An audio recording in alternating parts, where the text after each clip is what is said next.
I'm not going to ask questions unless. No, let's put it this way. If you think there's something she missed, then that's when you ask. Because what we're trying to get is the best. Is it recording? That one isn't. We're trying to get the best interview humanly possible. And some of these guys have never done anything like this in their life. And so if they just completely miss something that's, okay, you just missed the Rosetta Stone, feel free to ask. Because my idea of an interview is more emotional than informational. Well, and this is both. I mean, it's informational if you want to know some things, but as all the kids have said, I just took a picture of you. This is, oh dear God. These things work best when it's just a conversation. Yeah. And those get emotional. So. What one is video camera? The red button. Oh. And you're trusting her to start it? Well. Is it, no, I mean on the rounder thingy, what is it supposed to be on? On this thing? It's all fine. You just hit this red button. Okay. Tomorrow, I'm going to let you start all of this so that you're definitely ready to go Thursday if I'm not. Oh, it's recording. Okay. Thank you, Jesus. Here we go. Are you staying? You leaving? I might hide. I might just sit at your Great. All right. couch and listen in. I'll remember not to pick my nose. Oh, wait. And, yeah. And Goldie? Yeah, I know. I almost forgot this. Oh, no, I did in my interview. You did? Well, not all the way. Like the first 5 minutes. Oh, great. All right. So, let her rip. Okay. Which one was my first question? I don't know. They're your notes, kiddo. Okay, why are you leading a gay, straight, lesbian alliance? Why am I leading a gay, straight, lesbian alliance? Well, those, yeah.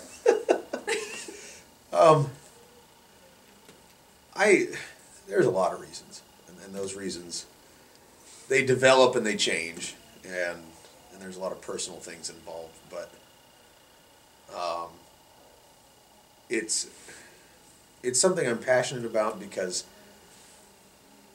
I used to travel, with Disney on Ice with the mouse, and it's a stereotype that all ice skaters are gay. And it's really not true, actually. Just about everybody, not everybody, but the vast majority of the people that I worked with were, straight as an arrow. But a lot of them weren't. And I think in the big picture, as I traveled around, one of the things that I came to realize was that in this very international and diverse group of people, and not just diverse in terms of their sexual preference, but diverse in terms of their nationality and their religion and their cultures.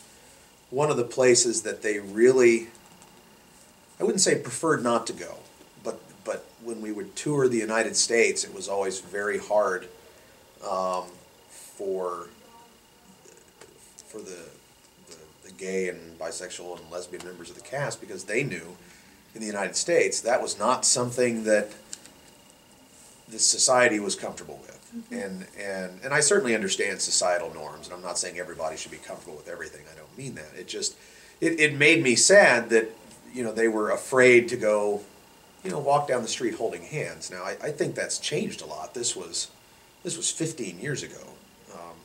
I jokingly say that we didn't discover gay people in America until like the 21st century, and I don't mean that literally, but I think the social awareness is different. But it always struck me as odd that a country that I love this country. I've been to 29 other ones, and I truly think this is the best one. And I realize that's not true for everyone, but I'm always proud of it. And it just made me sad that in this place that I was so excited to see people, so many people didn't want to be there because it was, I can't be myself, and I'm scared to be myself. And so that was part of it. And then just, little things happen along the way. My second week on the road, we were at a campfire. We went horseback riding outside of Phoenix one night. When you were on ice? Yeah, when I was with the ice show. No, I wasn't horseback riding on ice. That would be a show. Yeah. Hi-oh, Silver, stop slipping. Anyway, we were at a campfire, and we'd paid. It was a paid tour. We went horseback riding and outside of Phoenix, up among the cactus. It's just gorgeous. And we're gathered around for a fire later on, sitting there, you know, knocking back a few drinks and toasting s'mores and marshmallows and other such things. And two guys came in. I mean, for the stereotypical term, they were rednecks or whatever. But I mean, definitely they weren't part of our group, and just, you know, kind of started asking who we were. When they found out they were ice skaters, I remember at one point they turned to my friend Wade, and I didn't know Wade very well at that point, but I knew he was gay. And he looked right at him and said, "Are you gay?" And he looked right at him and said, "No, I'm straight as an arrow." And that seemed to calm these two guys down. And I'm sitting here and I'm like, okay, Wade never backs down. And I won't say Wade was scared, but he was very aware. This was not the place to say who he was. And I thought that was odd. And later on, they actually came back for reasons that were completely unremoved from us. But they came barreling into the parking lot in their truck with a shotgun hanging in the back. And I mean, we literally ran for our lives, because it seriously was like, I wonder if they came back because. And we didn't know all that at the time. We talked about it later on, and Wade said, he said, you know, I was worried. That's why they'd come back. And I was like, again, this is so messed up that somebody has to worry about this. And so there's that part of it. I mean, that's why I chose to do it. And I think when I was with Disney, there are a lot of kids on those shows that are 18. And when I was with Disney, I was in my 30s. They all called me the professor, because I'd been a teacher before I worked for Disney, and I was always trying to teach people things. You know, this temple's 850 years old, run by the, you know, and so everyone called me the professor. And I won't say that everybody looked to me for guidance, but people kind of got that, you know, I'd seen a few things, so to speak. And so we'd get these 18-year-old kids on the show, and a lot of them were in that process of figuring out who they were. And what was interesting is, by joining an ice show, a lot of them immediately thought, oh my God, I must be gay. And they would, of course, find out they weren't gay. And so it wasn't like the ice show made them gay. It was just, you know, you start asking a lot of questions. And so I watched that process. And you know, now, you know, we talk in the media, social media, on television, the president, about what it means to be gay and in high school, and worry about those things and worry about bullying. And again, in the late 90s, nobody was even having that conversation yet. And so I was part of a lot of those conversations, and it just always struck me how hard it was for those kids to feel like they had anyone to talk to. I mean, you know, it's, even in a public school, if you're wrestling with issues of gender identity, you know, and by that I mean, it's like, okay, I don't know what it means to be a girl, or, you know, what does it mean, you know, you go through puberty. Well, you'd find a teacher you can talk to, or if, you know, you're wrestling with religious issues, you know, you're always going to know somebody, ideally, that is a member of your faith, or the faith that you're interested in pursuing, and you can go talk to them. Even in this day and age, I think being gay and bisexual and all those other things in the acronym are so, I don't even think they're culturally taboo anymore. I think the majority of Americans have kind of reached that point, but it's still a mystery to people, and it's still, you wonder, is this somebody I can talk to about it? And so I guess I just, you know, I want students to know I'm there to talk, and so I guess it's all of those things. So when did you realize that you might be bisexual or gay? Oh, geez. Is that really on there? You told me to put I it on didn't there. tell you to put that. I think I did. Oh, God. Or- Thanks, Goldie. Oh, my Lord. Okay, let's all picture Mr. Reed now just spinning. No, let me say this. I think this matters, and I don't want to pretend it's not. I also don't want it to be the thing that dominates everything, because you know, when you and I started talking about this, it was, why does a straight guy run the GSA? And it was having those conversations with all of y'all that I kind of set back when I was done, and I was kind of like, I'm not sure I'm a straight guy. So this has all been kind of an epiphany, and I don't think it changes why I run the GSA. My biggest fear is that as people kind of find out that I am bisexual, and I'm not ashamed of it, but that all of a sudden everything that I've ever said up to this point about why I do certain things and why I believe in certain things, that they're going to think I was lying, or that it was like, oh, okay, well, that's why. And I've thought about that, of like, gee whiz, is your motivation completely different than you've even thought it was? But, you know, I'm also very passionate about, you know, immigration. You guys know that from being in my class. I'm never going to wake up one day and find out in the mid-40s that, oh my God, I'm an immigrant. I had no idea. I've always wrestled with the idea that maybe I was Swedish and didn't know. I mean, that's not going to happen. And so I know in my heart of hearts that what I believe and the reason I've done things is always the same thing. I think what changes it is that you can approach a lot of things intellectually, and that doesn't mean the way you approach them is wrong, but there is something to be said for understanding things intellectually and then understanding things here. And I think, to ask when I discovered it, gee whiz, it seems like only last month. Oh wait, it was. But it's more that I would have kids come talk to me before about things, and I could have a very honest conversation with them based on my experience and based on the things I've learned from talking to other people. And I think that's kind of, you know, I used to be a journalist, and I've always been a reporter of sorts, and so you learn to listen to people and talk to people and understand their feelings, and so you can have empathy for people. And I think one of the best things in the world is the ability to have empathy for those that you have nothing in common with. You know, again, we've been doing women's studies last week. I'm never going to be a woman who's abused, and yet I believe I have an incredible amount of empathy because I've taken the time to learn. And that's how I've always felt about things that are related to, you know, gay and gender equality or, you know, gender diversity issues. I think the difference is now is that I feel it in a way that I didn't before. And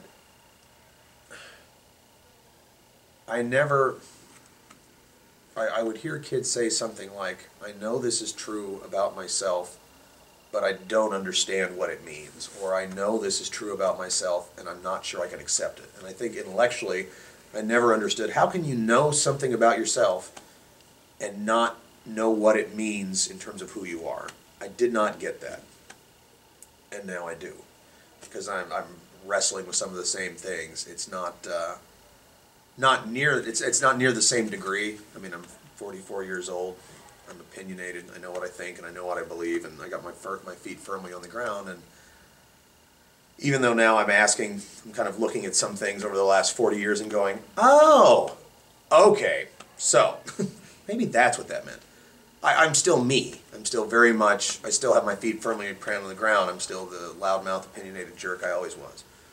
If I was 16, 15, 13 years old and wrestling with the same things, I can imagine now how it could be your undoing. I can imagine now how you can understand something intellectually and not process it in here.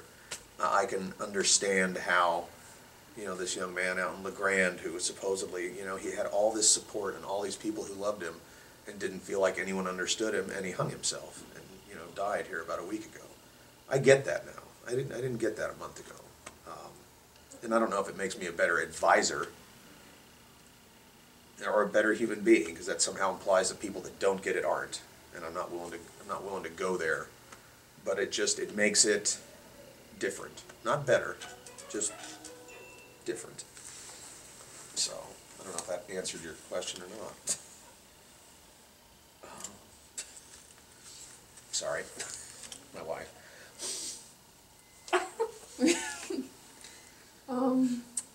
Well, you kind of answered all these questions that are on my thing right Well, now. go ahead. Okay. And if I did, I'll say so.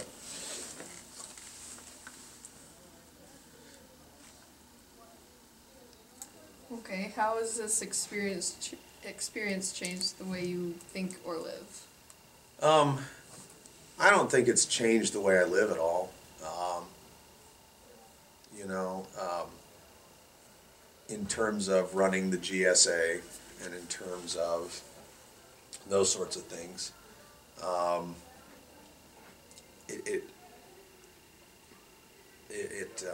my wife doesn't always get it, my kind of commitment to these things, and I'm not saying she's a bad person, I don't mean it that way, it's just, this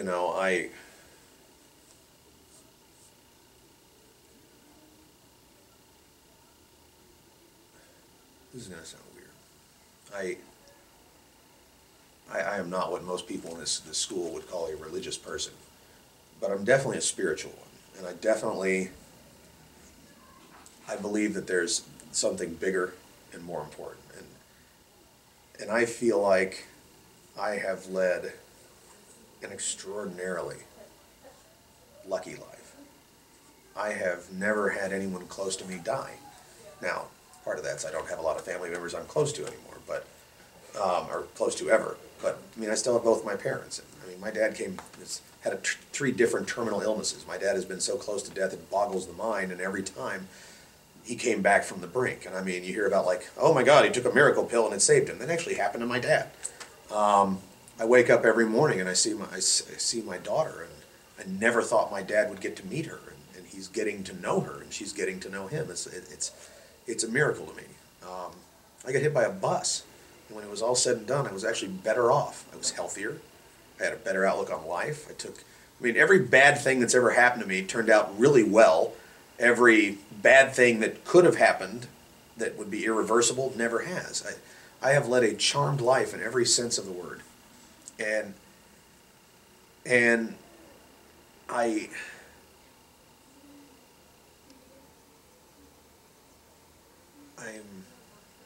wouldn't say that I feel like at any moment it could end, because I don't live my life that way. It's a very haunted way to live, but I feel like I've been given a lot of gifts that most people would give anything for. And there's a passage in the Bible, and I'm not really sure who it is. I want to say Luke or Mark, but as I say, I'm not as familiar with the Bible as I'd like to be. But it says, to whom much is given, much is expected. I've been given everything. Everything any human being could ever want on this planet I have. And I feel like it's my obligation to give back. And there are some things where I'm never going to be able to give back, you know. But on some things, I can. And I understand what it means to be a gay youth, and I understand what it means to be a bisexual person and all the advantages and baggage that comes with that. And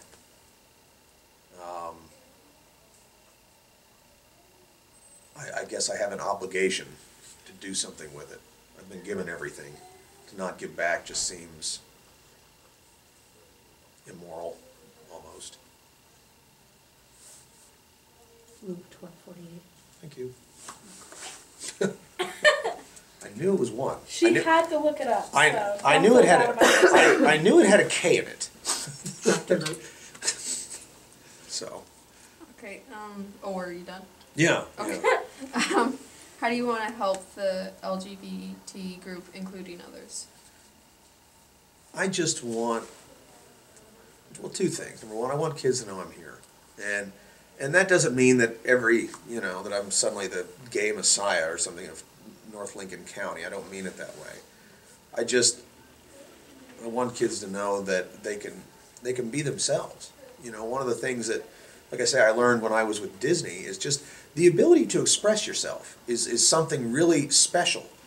You know, we all take for granted that when you go when you go out to eat or whatever, and a bunch of guys sit around and you see a really nice looking young lady, you're allowed to say, wow, she's really gorgeous. And when guys see when girls see a good looking guy, wow, he's really hot.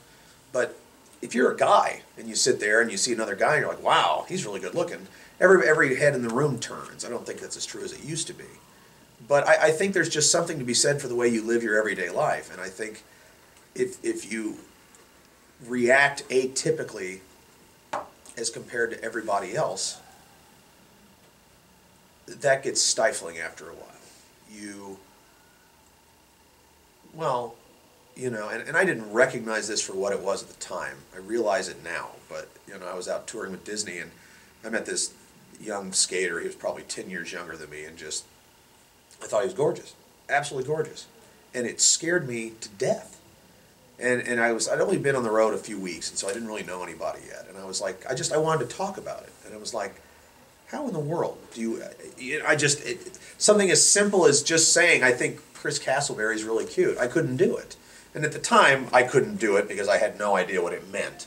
But even in today's environment, you know, you can't sit around in class and if someone's talking about, say, you know, David Beckham, and a girl goes, wow, he's really, you know, he's really cute, you can do that. If I think for a lot of guys, it'd be like, I would never say that, because everybody around me, although I will say this, and this is, whoops, just covered the microphone. I do hear kids say things like that at Taft. This is the most wonderfully open, tolerant school of GLBT things, and quite frankly, of all kinds of things. And I won't lie, it surprises me, because there are so many demographic things here and other things here that you would think would make a lot of kids hesitant. And in fact, I think it's done the opposite.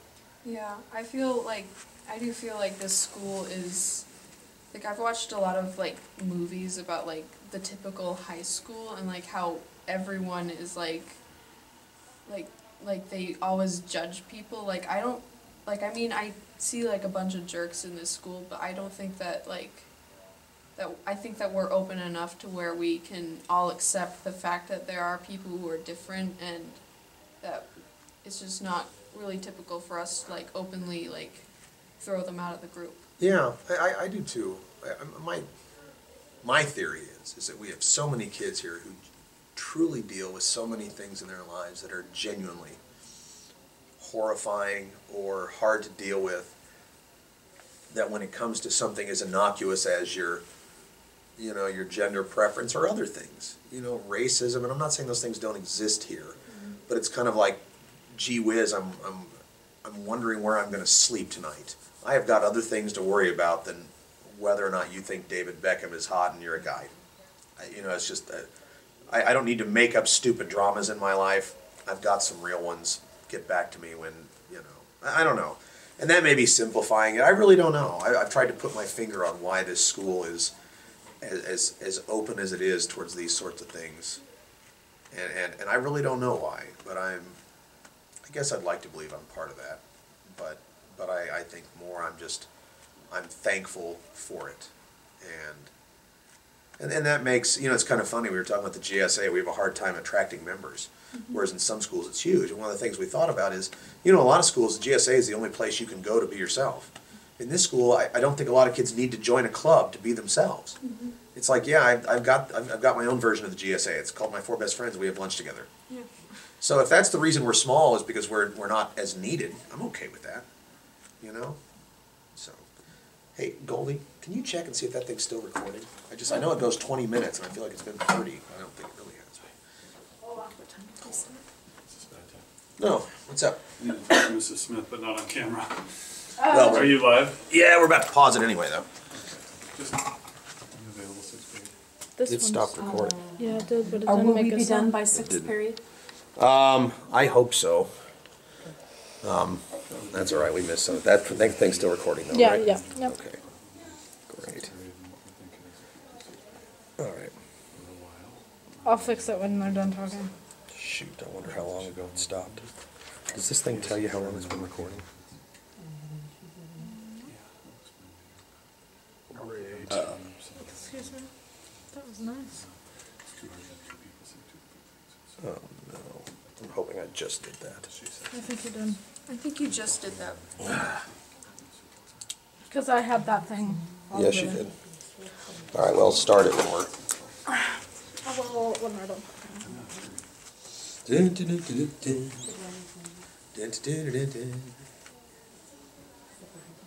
Okay, we're starting. I'm your counselor. I'll sit down. Oh, boy. I'm professional. Okay, so it started. Yes. All right, let's keep going. Oh, jeez. It's okay.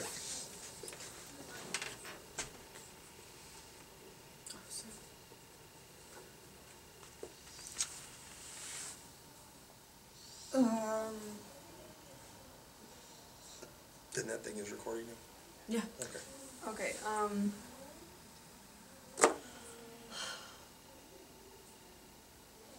how have you interacted with the students now? Like, Good. I mean, like I say, I think you run, and this has been true since the minute we started the GSA at the school. Some kids that might be homophobic or whatever, the fact that you're associated with the GSA, they immediately, think differently. But again, that's such a minority of kids in this school. I don't think it's, I mean, when we first started the GSA, kids were like, you do what? We have a club for what? And I'd explain it, but that was 5 years ago, and now it's no big deal. I think it's the same as, let's put it this way, when kids found out I want to start a Doctor Who club, I think that's been a bigger shock. There's going to be a club for geeks? Ooh! Yes, a club for geeks. So, yeah, no, I don't think that one's a big deal, really. Okay.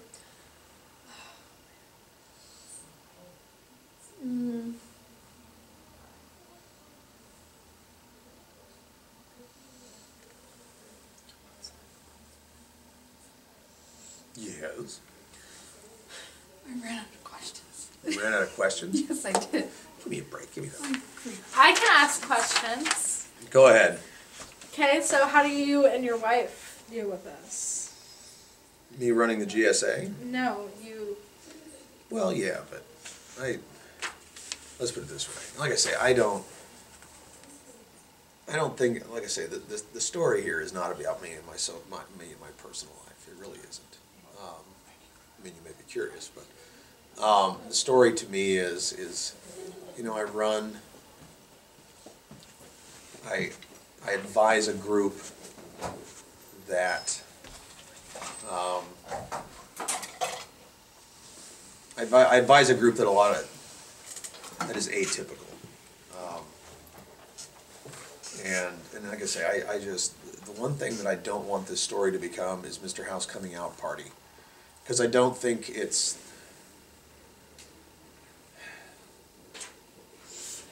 I mean, let's put it this way.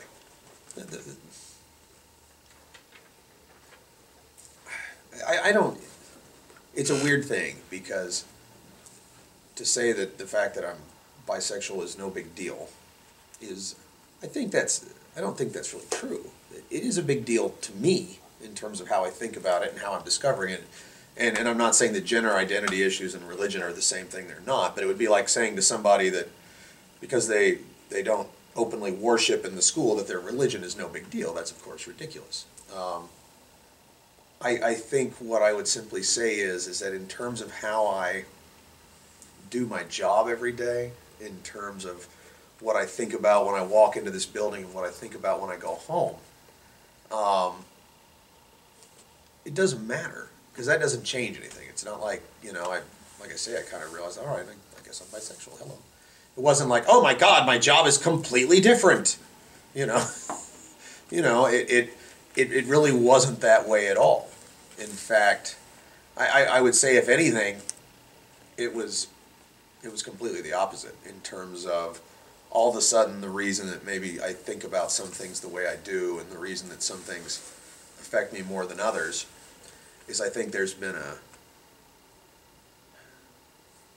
let's put it this way, it's not like I've been living in denial for years or anything like that. It's just, there's certain little tics you have and you're like, gee whiz, I wonder why I have that. And then you just kind of keep moving. I think now I know I have a lot of the little tics that I do, and so it helps me connect the dots of who I am, and who I am is certainly what I do as a teacher, but it's not like I changed. And it's like I have always been intolerant of homophobic statements, racist statements, sexist statements in my classroom, and I am just so now.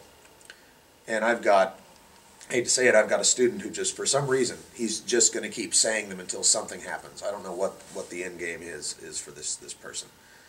But I don't know that they were directed at me or not. I don't think they were. But even when I thought they might be, it didn't change anything. I was just as disgusted and irate, and I control it. It's not like I snapped or anything, but that's what I feel inside.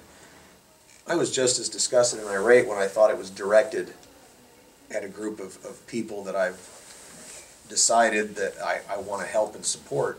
I was just as offended then as I was when I realized it might have been directed at me. Somehow, in some weird way, if it was actually directed at me, it'd be easier. It's like, okay, he hates me, not an entire group of people. I don't know. I mean, it doesn't change anything. not as far as my job goes and how I view what I do goes. And it shouldn't. You know, I know, like I say, I know,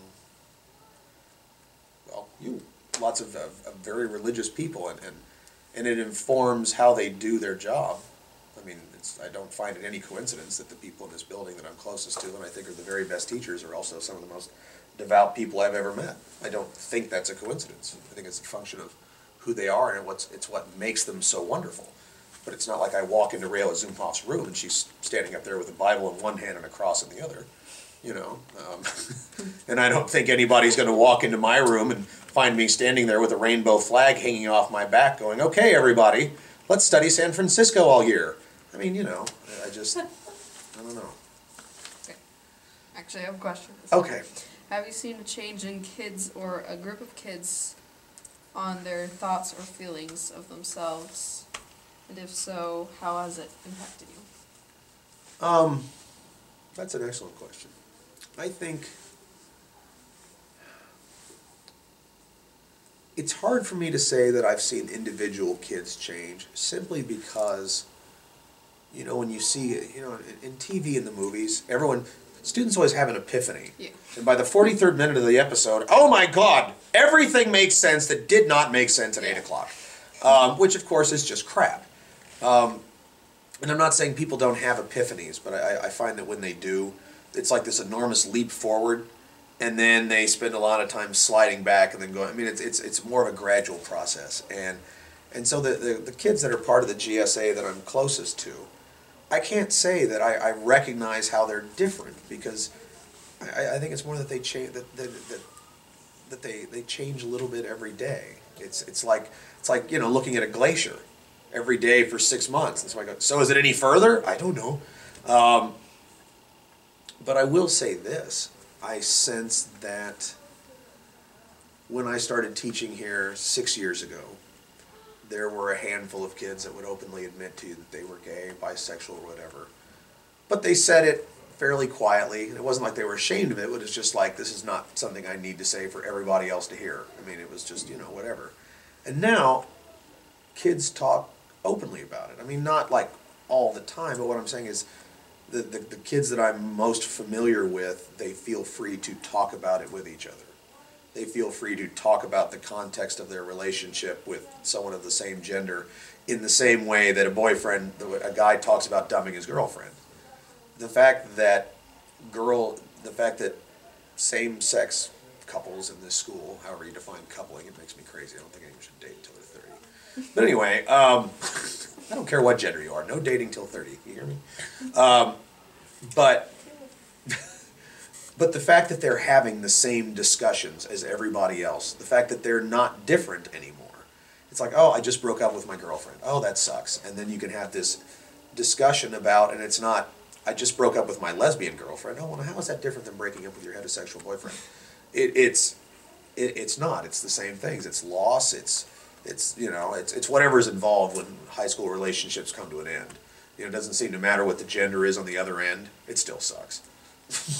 And that's what I've seen. That's the progress I've seen. That kids feel just open to talk about their lives and their feelings in the same context that everybody else does. So. And how has it impacted you? Oh, impacted me. Well, as I say, this is a very open school, and I guess I'd like to believe that I'm part of that. I mean, everybody knows that, you know, 3 days a year I run around town and address at the Iris Festival. And boy, the first time I ever did it, I did it for the same reason that I dress up as a dog for Mutt Masters and I dress up as a tiger for pep assemblies, because I'm a goofball and I love to dress up. I mean, you know, some kids dream of growing up, you know, oh, I was locked overnight in a candy shop. Forget that. Lock me in a costume shop and come back in a week. I'll try everything on. And so that's why I did it the first time. I was like, okay, this will be fun. This will be a lark. And I look back now and I realize, okay, if I'm being really intellectually honest with myself, it's probably more than that. But at the time, that's really what it seemed to me to be. And I was stunned at the number of people that came up to me at the first Iris Festival that were parents of not just high school kids, but elementary school kids, and just saying, thank you for doing this. It was like they really thought I was out there kind of making a statement, and I don't know that I was, I don't even know I was making a statement. I think they just were like, thank you for feeling free to be you, and you know, you're like a role model for kids, and I won't say I have a hard time with that, because I think all teachers are role models, and we're all role models in our own way, and we model things in the classroom that we want to see. And living, especially in a small town, we model things in our private lives that we hope kids will emulate. If you don't want to be a teacher that is a role model for kids in a small town, you might want to move to a big one. But I think the fact that part of my personality has always sort of been out there, I think kids have always sort of known that, you know, okay, he's cool about certain things. And, you know, I mean, I've got my Iris goddess sash hanging on the wall up near my college diploma, which probably makes my college wonder about my sanity. But, you know, it's one more facet of my personality. I mean, that wall over there is the cheerleading squad I was on, the sash I won, my high school graduation picture, the story about me as the Easter Bunny. You know, it's sort of like my life on a scrapbook on a wall, and it's one piece of who I am. It's not all of who I am. But I think it's important for kids to know that that's one piece, and if that's a piece that they can find some consolation and some refuge in, then I'm okay with that, you know? So.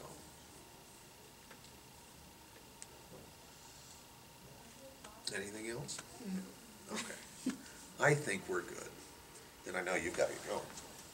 Yeah, so I'm not sure how this is gonna work. You may need to approach Scott, because tomorrow, obviously, I'm not scheduled anyway because I have school, but I've got to start helping sixth period down in the art room, so I'm not sure what he wants to do about that. Well, turn that off. I mean, we're done recording, right? I mean, I don't care if it's on film, just so we don't need it. Well, two things. I mean, if you can get here right at the beginning of fifth period, I'll have get it. here as soon as they cover. I know, and I'll go talk to him, and I'll just